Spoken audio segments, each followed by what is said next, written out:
വിവാദങ്ങളിൽ ഉപാധികളോടെ സംസ്ഥാന സർക്കാരുമായി അനുനയത്തിനൊരുങ്ങി വഖഫ് ബോർഡ്.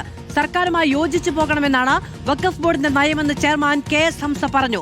സർക്കാർ വഖഫ് സംവിധാനത്തിനെതിരാകുമ്പോൾ ബോർഡിന് നിലപാടെടുക്കേണ്ടി വരും.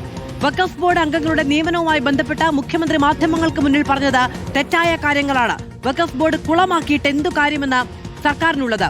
ബോർഡിനെ സഹായിച്ചു മുന്നോട്ട് പോവുകയല്ലേ സർക്കാർ ചെയ്യേണ്ടത് എന്നും KS ഹംസ റിപ്പോർട്ടറിനോട് പറഞ്ഞു. വഖഫ് ബോർഡിനായ കാര്യത്തിൽ പ്രത്യേകിച്ച് ഒരു തീരുമാനങ്ങളൊന്നും ബോർഡ് എടുത്തിട്ടില്ല. പക്ഷേ വഖഫ് ബോർഡിൻ്റെ നയം നിലവിലുള്ള സർക്കാരുമായി യോജിച്ചു പോകണമെന്നാണ്. സർക്കാരുമായി യോജിച്ചു പോകണം, സർക്കാരിൻ്റെ നയപരിപാടികളുമായി യോജിച്ചു പോകണം.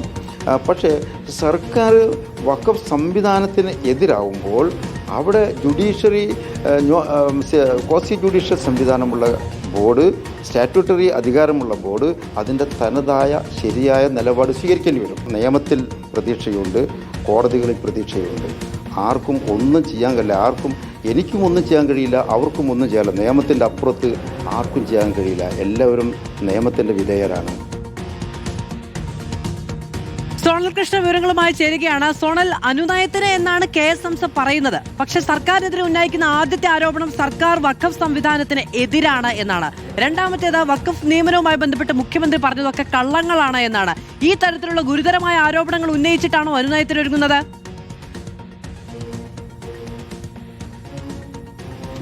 തീർച്ചയായിട്ടും. കാരണം അനുനയത്തിനെന്ന് പറയുമ്പോഴും ആരോപണങ്ങളും പ്രത്യാരോപണങ്ങളും ഉണ്ട് എന്നുള്ളത് ഒരു യാഥാർത്ഥ്യമാണ്. എന്തായാലും ഈ വഖഫ് ബോർഡ് ചെയർമാനായിട്ടുള്ള KS ഹംസ ആദ്യം തന്നെ പറഞ്ഞു വെക്കുന്നത് സംസ്ഥാന സർക്കാരുമായി യോജിച്ചു പോകണം എന്നുള്ളതാണ് ആ ബോർഡിന്റെ ഒരു നയം എന്നുള്ളതാണ്. പക്ഷേ സർക്കാർ വഖഫ് സംവിധാനത്തിന് എതിരാകുമ്പോൾ ബോർഡിൻ്റെതായ ശരിയായ നിലപാട് സ്വീകരിക്കേണ്ടി വരും.